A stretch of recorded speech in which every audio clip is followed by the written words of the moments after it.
Class 11th का friction का जो चैप्टर है लॉज ऑफ मोशन, उसका न्यूमेरिकल है ये एनसीईआरटी का,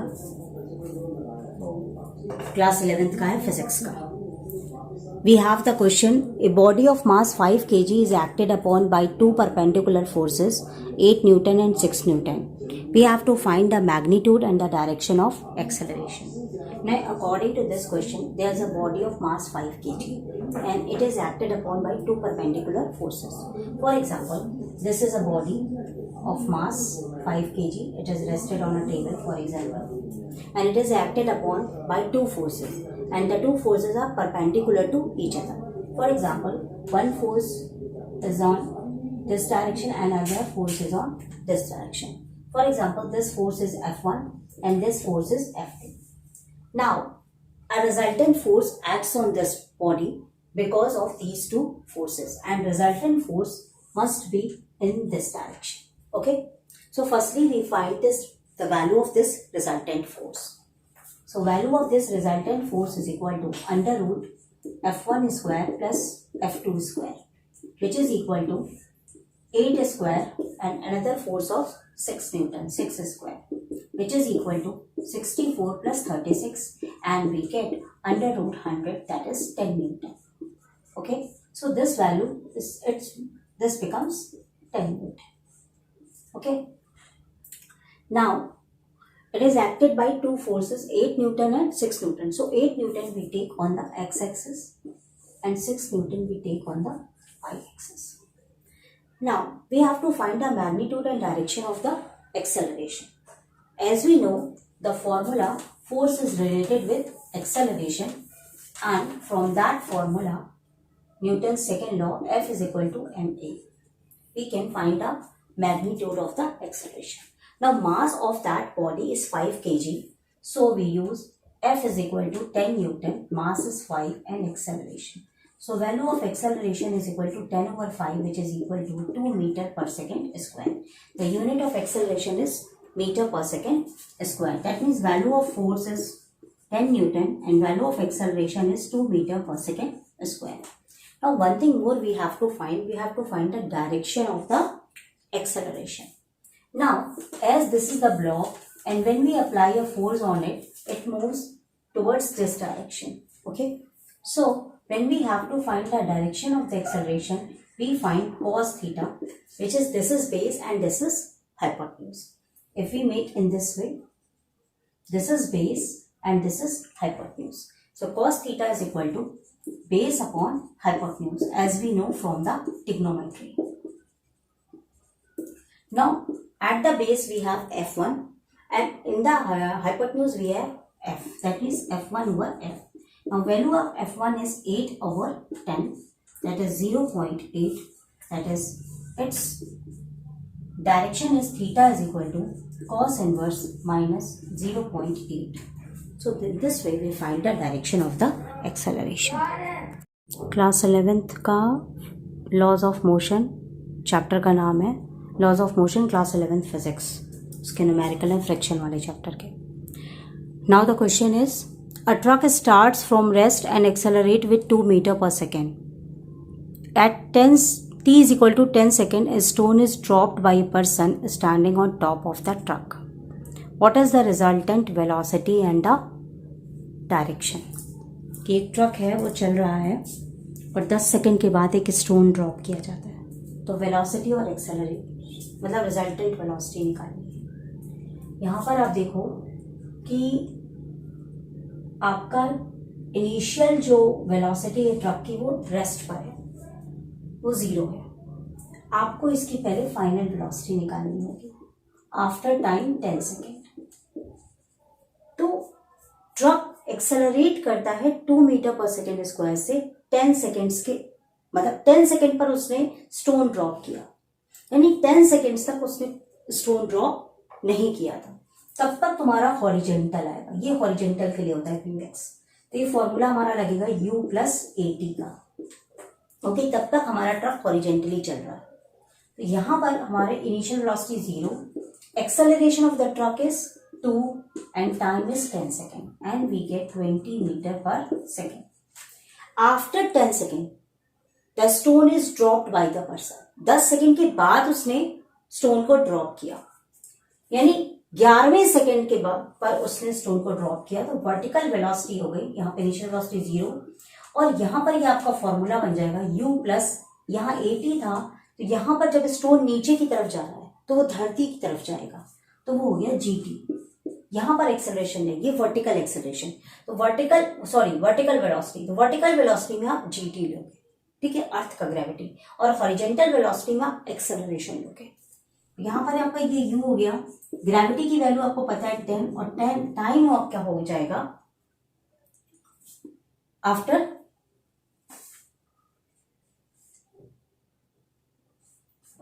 यहां पर आप 1 सेकेंड लोगे, क्योंकि एक ही सेकेंड में स्टोन ड्रॉप हो गया। 10 सेकेंड तक तो वेलोसिटी आपकी हॉरिजेंटल है, हाँ, लेकिन अगले सेकेंड में कोई उसे 10-11 सेकेंड तो लगेंगे नहीं स्टोन ड्रॉप करने में, 1 सेकेंड में स्टोन ड्रॉप कर देगा, तो 10 से 11 सेकेंड के बीच में सिर्फ 1 सेकेंड उसे लगा, स्टोन उसने ड्रॉप कर दिया, तो यहां पर जो टाइम भी लेंगे वो 1 लेंगे, तो यहां पर ये हो जाएगा 10 मीटर पर सेकेंड। अब हमको रिजल्टेंट वेलोसिटी निकालनी है, ये आपकी हॉरिजेंटल वेलोसिटी है, ये आपकी वर्टिकल वेलोसिटी है। तो अगर हमें रिजल्टेंट वेलोसिटी निकालनी होती है तो हम फॉर्मूला यूज करते हैं under root of vx square plus vy square. तो यहां पर आपका हॉरिजेंटल आपका क्या है 20 का स्क्वायर और ये 10 का स्क्वायर।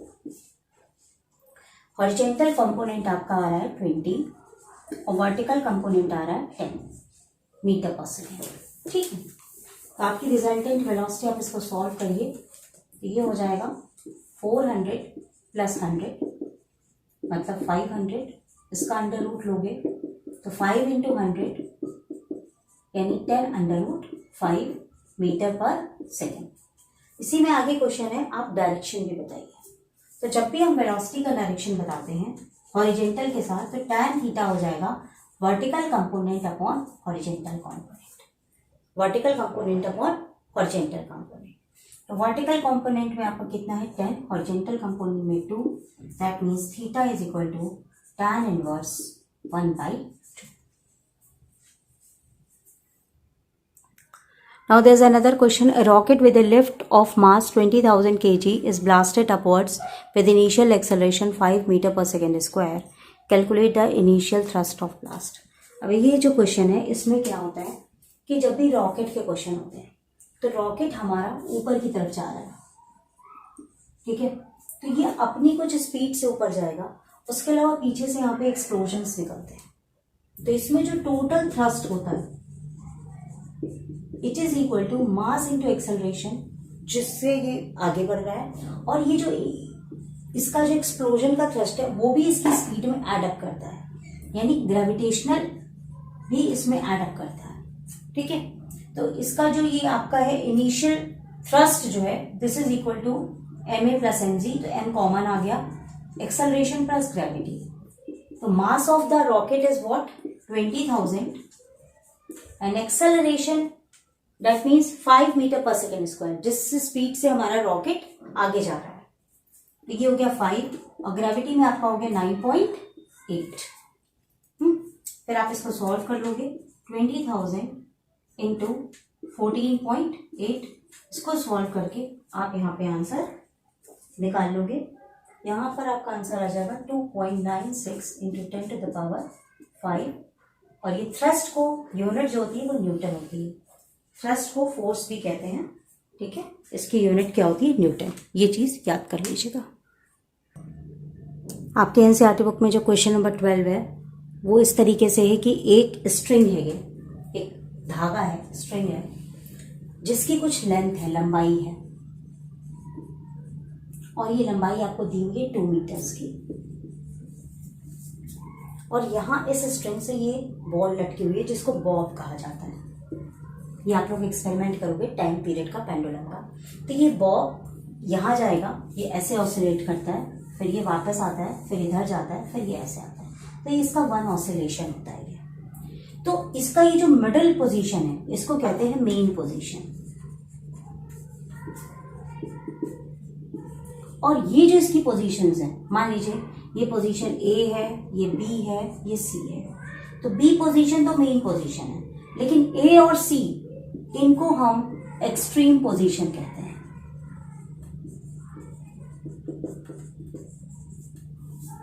आपका ये जो क्वेश्चन है, क्वेश्चन में ये है कि अगर किसी स्ट्रिंग से जिसकी लंबाई 2 मीटर है और एक वहां पे बॉब लटका हुआ है, मास जिसका कि 0.1 किलोग्राम है, और ये बॉब 1 मीटर पर सेकेंड से मूव कर रहा है इस स्ट्रिंग की मदद से, और मूव करते करते हम अगर जैसे ही वो इस पॉइंट पे पहुंचता है उसकी एक्सट्रीम पोजीशन पर, या मान लीजिए इधर ए पे पहुंचता है एक्सट्रीम पोजीशन पर, और अगर हम यहां से रस्सी ऐसे काट देते हैं तो बॉब किधर जाएगा, ठीक है। और अगर इसी बॉब को हम मिडिल से यहां जब मेन पोजीशन पे पहुंचता है उसकी रस्सी काटते हैं, वी कट द स्ट्रिंग, तो ये बॉब कहां जाएगा। तो यहां पर मैं आपको बता दूं कि स्पीड जो होती है ये मेन पोजीशन पर मैक्सिमम होती है और एक्सट्रीम पोजीशन पर इसकी स्पीड 0 होती है, ठीक। तो अगर एक्सट्रीम पोजीशन पर स्ट्रिंग को काटते हैं तो इसकी स्पीड 0 हो जाएगी और ये बॉब सिंपली वर्टिकली नीचे ड्रॉप कर जाएगा because of the earth gravitational force. और अगर हम यहां मेन पोजीशन पर काटेंगे तो ये बॉब एक पैराबोलिक पाथ बनाते हुए ड्रॉप करेगा। It covers a parabolic path and it goes under the effect of the gravity. Now question number 13 in your NCERT textbook is based on the topic of the lift. That means मैं यहाँ पे ये समझाऊंगी आपको बेटा कि ये अलग typical question है। इसमें हम ये पढ़ेंगे कि अगर कोई बंदा जिसका कुछ भी मास है और वो किसी लिफ्ट में खड़ा हो जाता है तो लिफ्ट या तो ऊपर जाएगी या तो नीचे जाएगी, या लिफ्ट मान लीजिए अपने आप ही ग्रेविटी वेटलेसनेस होकर अगर लिफ्ट नीचे आती है, लिफ्ट खराब हो जाती है, तब वो फॉल्स फ्री होकर के, उसको कहते हैं falls freely, when lift falls freely, तब उस बंदे का अपेरेंट वेट क्या होगा। अपेरेंट वेट मतलब वो वेट जो फील किया जाएगा कि वो लिफ्ट के अंदर उस जो बंदा है उसका क्या वेट होगा। तो ये मैंने अलग अलग केसेस लिए हैं। तो मान लीजिए ये कि मैन है जिसका मास 70 kg है, वो एक लिफ्ट के अंदर है, तो we have to study different cases. What is the apparent weight of man? First case which I have taken over here, when lift is moving upward with the speed of 10 meter per second.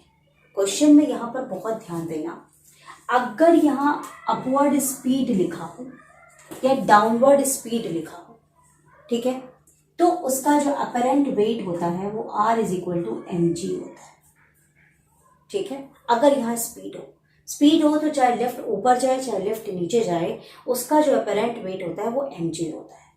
Now mass of that man is 70 and value of gravity we know 9.8। Okay, so when we multiply we get 7 × 56, 7 × 9 = 63 and 68.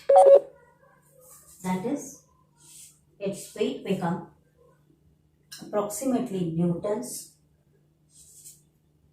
or we can write as also 70 kg weight.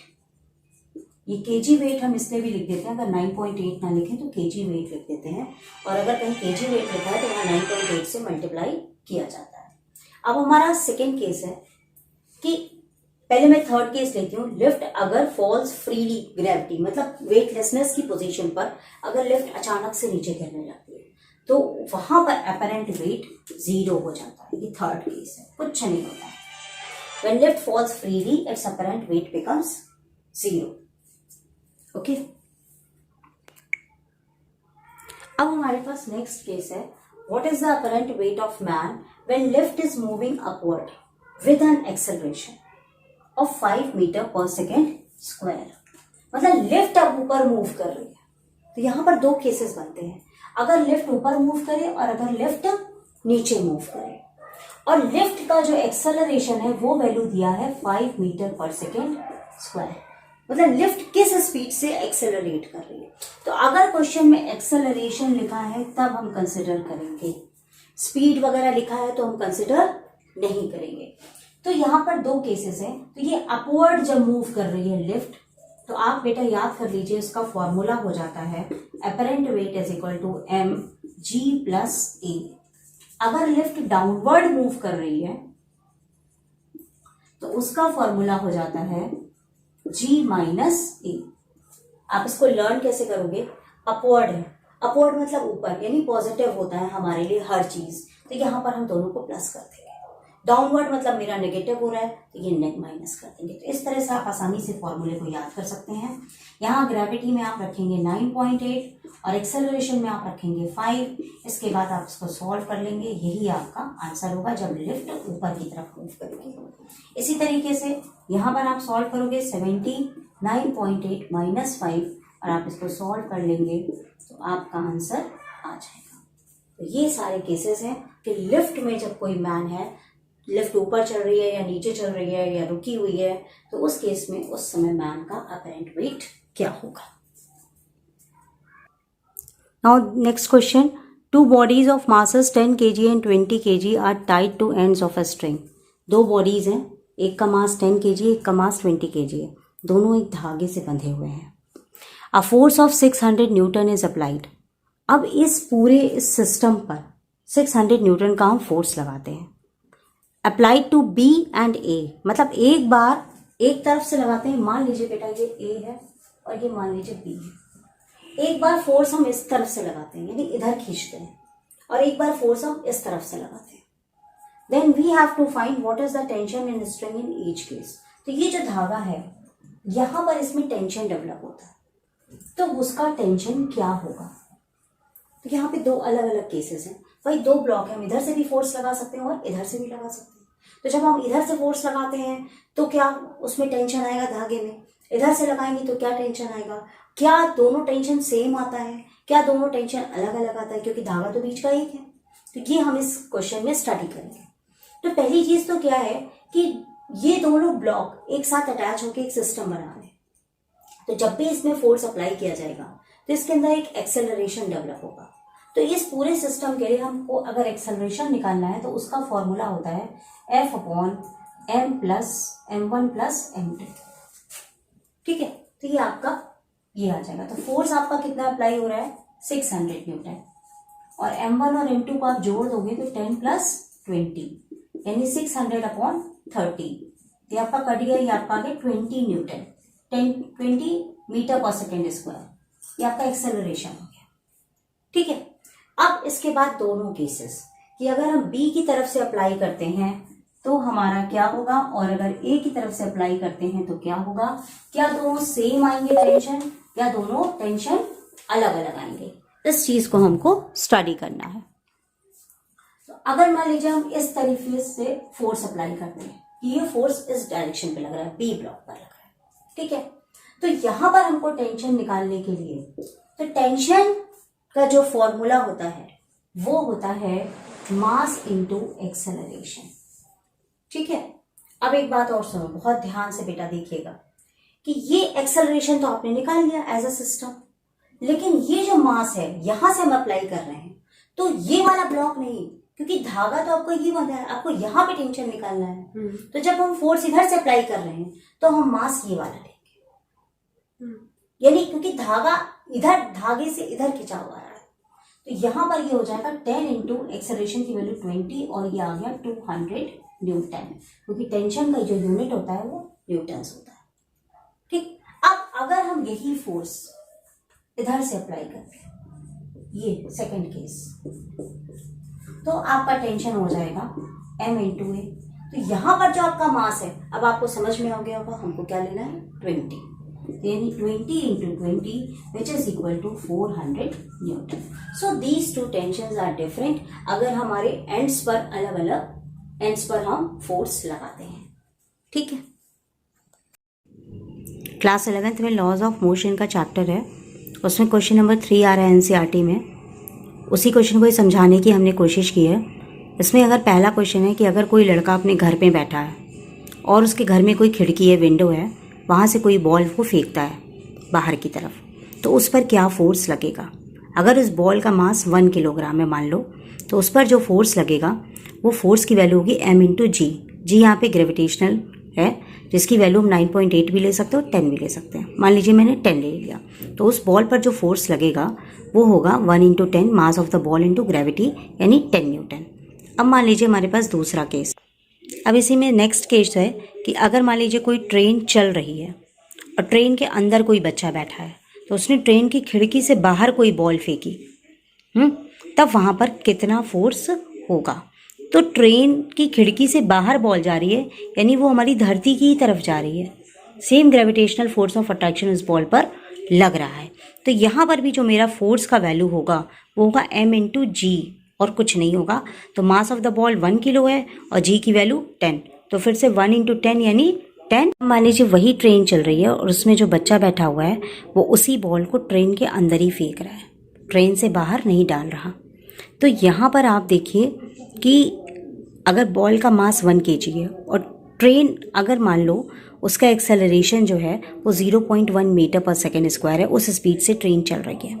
तो यहाँ पर अगर हमें उस ball पर निकालना है कि फोर्स क्या लगेगा, तो हम यहाँ mg नहीं यूज़ करेंगे, क्योंकि बॉल को ट्रेन चलती ट्रेन के अंदर ही फेंका गया है। तो वहाँ पर ट्रेन का हम एक्सेलरेशन लेंगे और हम सेकेंड वाला फॉर्मूला फोर्स = ma यूज़ करेंगे, और यहाँ पर एक्सेलरेशन ऑफ ट्रेन लिख करके उसका 0.1 वैल्यू और मास ऑफ द बॉल लेंगे जो कि 1 किलो है, और इसके बाद ये मल्टीप्लाई करके निकालेंगे तो 0.1 न्यूटन का यहाँ पे फोर्स लगेगा अगर बॉल को ट्रेन के अंदर ही फेंका गया।